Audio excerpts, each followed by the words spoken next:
Welcome back to Zane Customs. This week I'm going to be sculpting the Red Ranger. So for those of you who have been following my channel for a while, you might have seen some of my semi-recent videos of D&D characters where I took some of my oldest sculpts that I did on my iPad like over a year, maybe even 2 ago, and brought them into ZBrush and revamped them, made them look a lot better. Those were all done originally on the iPad in an app called Forger. And like I said, they weren't very good, so I brought them to ZBrush and made them a lot better. This is probably the first sculpt I did on the iPad in Forger that I was actually happy with. Well, I shouldn't say that. I was happy with the other ones at the time, but this is the first one I did that I spent a long time on, multiple weeks, and just put a lot of time into, a lot of effort, and made it actually really good. So this video is just going to go over that process. This is all straight just in Forger. I kind of wanted to do this because every video I do is either straight ZBrush, but the majority of them are Forger and then over to ZBrush. So I just wanted to show you kind of what you can do using Forger. You can actually get some pretty impressive videos, or excuse me, pretty impressive sculpts out. And Forger is not a professional sculpting app, I wouldn't say. For one, because the iPad can't really handle that, the amount of processing and all the power that it needs that a computer can, or at least to my understanding. Maybe it can, and maybe they just can't make the app strong enough, I don't know. But comparing this to ZBrush isn't really fair, because ZBrush is a professional application. It costs a lot of money, whereas Forger I think was like $10 to buy. Not trying to discount Forger in any way, but just trying to let you guys know the differences. I love Forger. It's the first sculpting application I've ever used. I used it and learned it, and that's what eventually led me to ZBrush, just because I love sculpting so much. But just want to let you guys know the differences, that it's not quite professional, but I'll show you in the end. I have some videos of a 3D print I did based off this Power Ranger, just to show you kind of what you can do just using Forger. You can actually get some really good results. So this started off as nothing really. This was after I had done all those D sculpts, and at the time, like I said, I was happy with them, but I was going into this one and I was looking up a lot of digital sculpting videos and watching stuff like that, like ZBrush tutorials, and I really wanted to make something that looked more professional like that, and I thought I could get a lot more detail in than I had. So when I started with this one, I wasn't even thinking I'm going to do a Power Ranger. I was just thinking I want to do something more detailed and more fleshed out and take a longer time doing it, and I want something with armor, because with most of the ones I had done before, they didn't have any hard surfaces. And what I mean by that is, like, if you look at his armor, his helmet, it's flat, hard surfaces, and those are notoriously difficult to do sculpting. In ZBrush they have different tools to make it easier. I haven't learned any of those yet, and again, this is all just in Forger, so I'm just using the flattened brush to just try to make things look the best I can.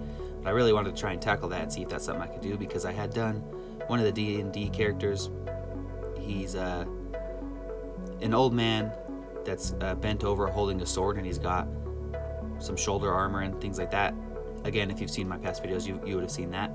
And I wasn't really happy with the way the shoulder armor turned out. It looked fine, but it looked sculpted to me. It didn't look legit. So when I went into this sculpt, that's something that was really important to me. I wanted to focus a lot of attention on that. But like I said, I wasn't going in with the intention of sculpting a Power Ranger. I just had that the idea of a more detailed sculpt and hard surface modeling, and just started sculpting some sci-fi helmet thing, and then it slowly turned into this. I think originally when I started sculpting it, I was wanting to do more of like a medieval knight, because like I said, on that old one I wasn't happy with the way the armor turned out, but pretty early on you can see it was looking more sci-fi, so I just kind of went that way. And I do this a lot. It's just like sketching with a 2D drawing, with pencil and paper. you just start sketching something out, and pretty soon you start seeing different things, and then maybe you add some ears, and then all of a sudden you're like, oh, this looks like Batman, so you turn it into Batman. That's kind of what this was. And then here, this is like I mentioned before, at this time I was looking up a lot of videos and photos of sculptures, because when people sculpt in ZBrush, or even traditionally, when they end up making statues, like you can see that Red Ranger that was in the background a minute ago, they end up adding a lot more details than or even in like the TV show, or traditionally if you're doing like a comic book or something, it takes a long time to draw that, so they won't have as much detail. So if you take Batman or Superman or Wolverine, and then someone sculpts them up and to make a statue out of them, they usually end up kind of coming up with their own design and adding in a lot of detail, which is something I've done. I have a past video of Wolverine where I did that, but basically that idea is what I was going for. So I did look at a lot of Red Ranger sculptures and fan art just to give me some ideas. But overall, this is not really based off anything particular. I wasn't trying to be like, oh, this is what they should look like in a movie or anything. I just kind of having fun with it, and again wanted to do a really hyper detailed suit. But like I said, I kind of just made the suit up as I went along, and I took a lot of inspiration obviously from the very original suit from the Mighty Morphin Power Rangers TV show. But you can see a lot of things change. I go back and forth between a lot of things, and that's again because I was making up as I went along. But one thing that I enjoyed doing quite a bit is I added muscle to the sculpt, just across the whole body. Tried to make him, because he's a Power Ranger, he's a superhero, he needs to be strong. And then going over that, and like this part, I decided that's going to be some sort of fabric or Kevlar or whatever, fabric, and not a hard surface.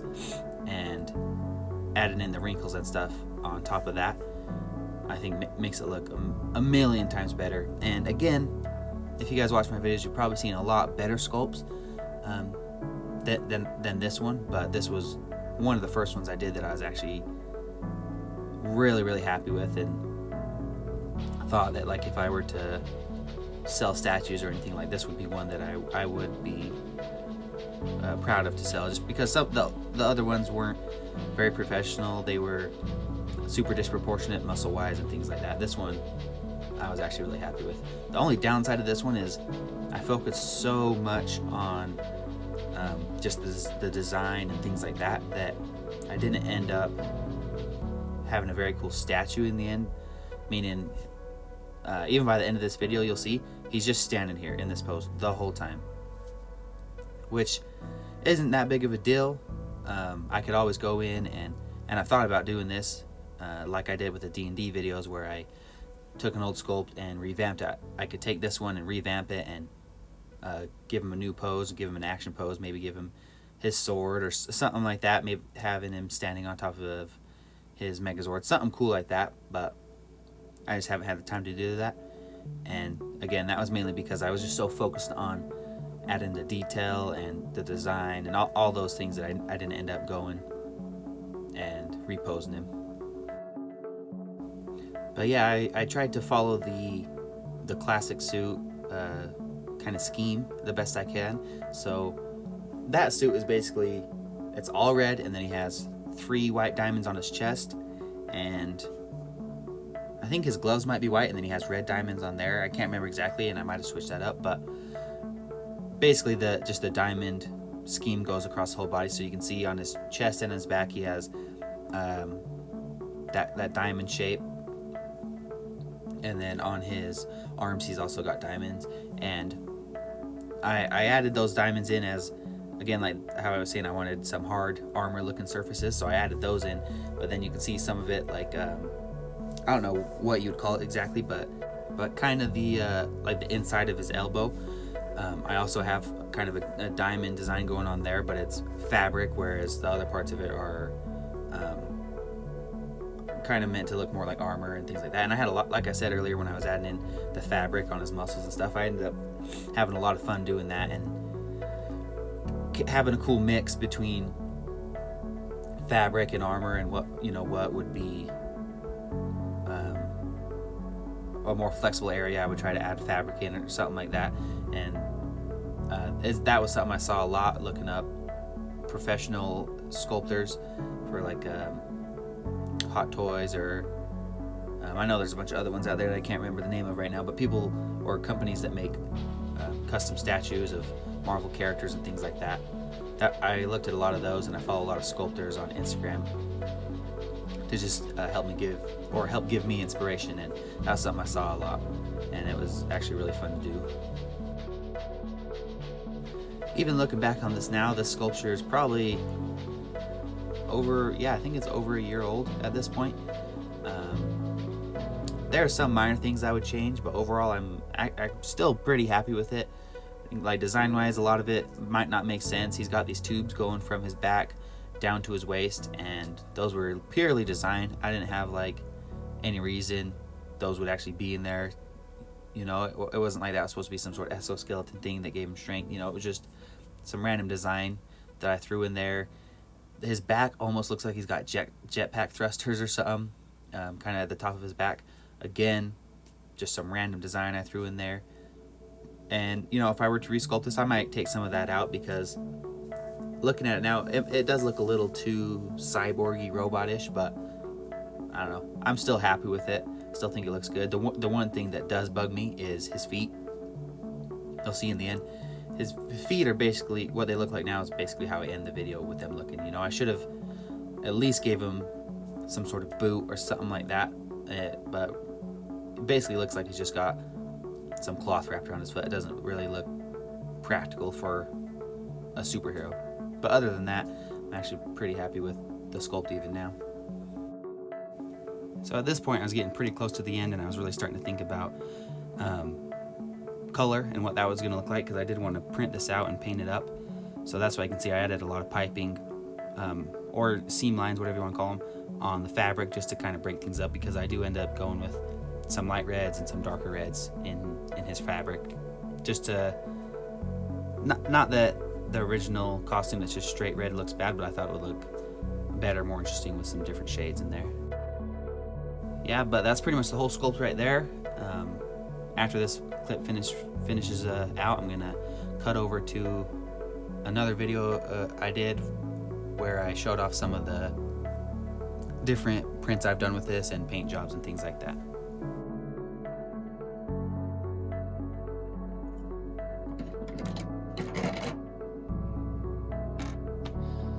Alright guys, so here we are, and I just wanted to show you some of the prints that I've done based off this sculpture, just to kind of show you what it can look like and show you how good of a product you can get just using Forger. And also, just for fun, I kind of wanted to show you the difference between my resin printer and my plastic PLA printer. So let's just hop right into it. This one, so when I was first into sculpting and doing all those custom D&D figures and eventually this Power Ranger, I had a traditional 3D printer which prints with plastic filament like PLA, PETG, and ABS and things like that. And this, all these plastics you'll see here are PLA, but basically when these print, they have a little nozzle that goes down, lays down a layer. Like if this printed standing up, you'd print a layer for his feet, and then it'd go up like a millimeter or less, print another layer, go up, and keep doing that, and then you'd get up to his crotch, and then it would start to connect him and go up. And then it would also have some random islands over here where it would print his arms, so you'd have to have support going up to his arms, so when it prints those, it doesn't just drop. It would have support printed all the way up to here, so it could start printing on top of that and then build its way up. So this actually printed laying down, so the layers are going this way across his body, I believe. And I printed this one at a super thin layer height so you can get more detail, and you can see it just doesn't look good at all. This is off my old printer, which was a JG Aurora A5, I believe, and that was not a very good printer. I've seen a lot of videos, people have a lot of good luck with them, but it sucked for me. It always had problems, and I could never get great prints off it. But now I have an Ender 3, which is a lot better. But anyways, so that's what a plastic one would look like. I'm gonna show you. This is an even smaller one I tried printing, but that's what all the support will look like. Because again, if you start printing at his arm up, his arm is not being supported by anything, and it's just hot plastic, so it'll just drop. It's like anybody's ever used a hot glue gun. It's basically that, but it spits out hot plastic, and it's a lot smaller. So obviously hot plastic's not just going to float in midair, so you have to have these supports holding it up. And I never even broke the supports off this one because the PLA is fairly brittle, and I figured that this would all just break. And then also the detail wasn't that great, and his face got all messed up, so I was like, whatever, not really worth it. And here is one that actually worked pretty well. This one's really big, but you can see all the detail on that. This one, unfortunately, the back looks pretty terrible because that's where all the support material is. All of this stuff. This printed laying on its back. And again, this is with the old printer, and I didn't have very much luck with it, especially when it came to support material. A lot of printers I've seen, or let me say with my Ender 3, I can break the support material off, and there's a little bit of material left, but it looks pretty good. This one looks terrible, so this was my attempt to make it look good, and I took a soldering iron and tried to smooth it out, but I'm not too good with it, so it looks pretty bad. And also you'll see there's some pretty harsh lines going across that. That's because there was something called layer shift, where the model would move, and you know, the printer doesn't know it did that, so it'd start printing. So this whole thing, when it was finished printing, from this line over, or up, excuse me, was shifted to the right. So I had to break that off, shift it back in place, and glue it down. And it ended up looking all right, but in the end, I figured it was more work than it was worth. And this took like 2 or 3 days to print because I did such a small layer height. And if I get in close, you can kind of see the layers right there a bit, but it's really hard to see. It's just super small layer height. Anyways, once I started to get more serious about printing my sculptures and thinking about selling them on Etsy and things, that's when I started to transition over to resin. Oh, here's one more of the plastic ones that I sprayed with some primer filler, but again, doesn't look too good. Now here are the resin ones. This was my first resin print on Anycubic Photon, and obviously it failed. You can see his face is super squashed.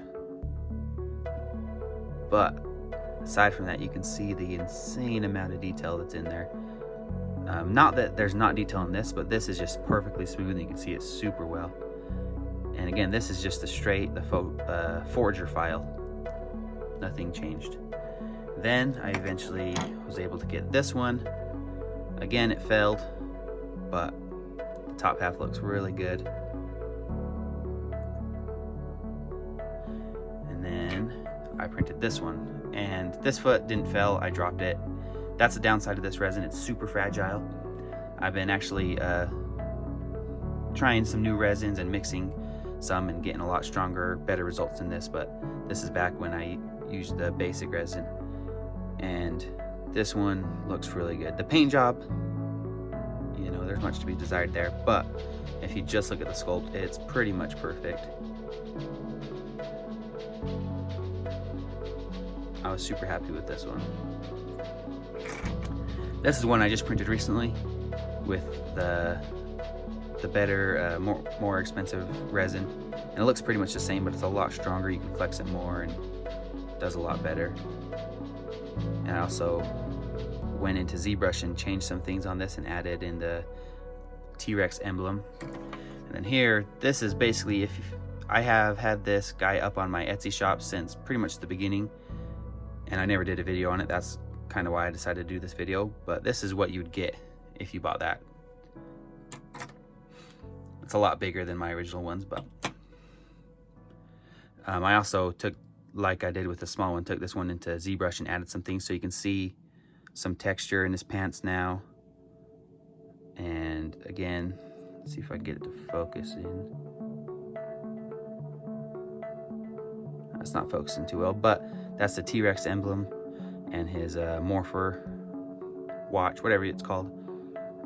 And yeah, this one looks a lot better. I added some small extra details and sharpened up a lot of the hard edges, and this one just overall is a lot better of a sculpt.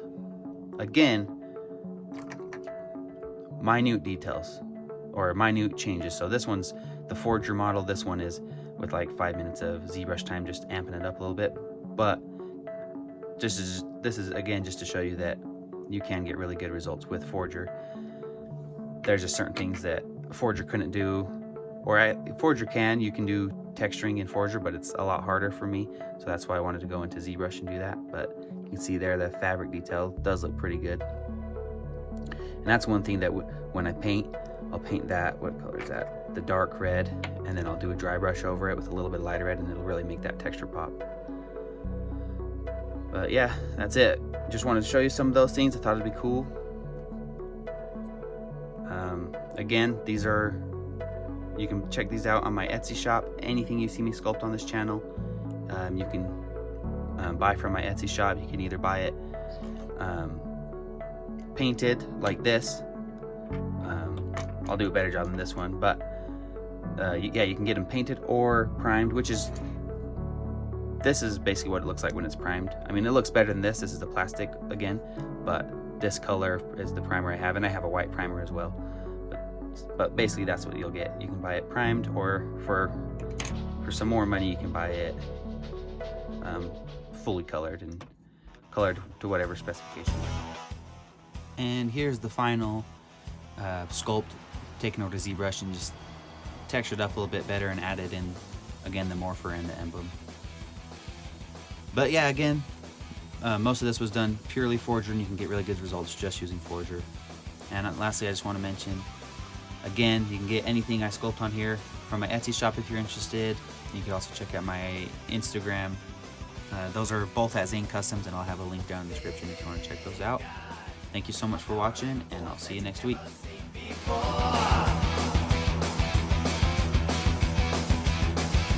Hey.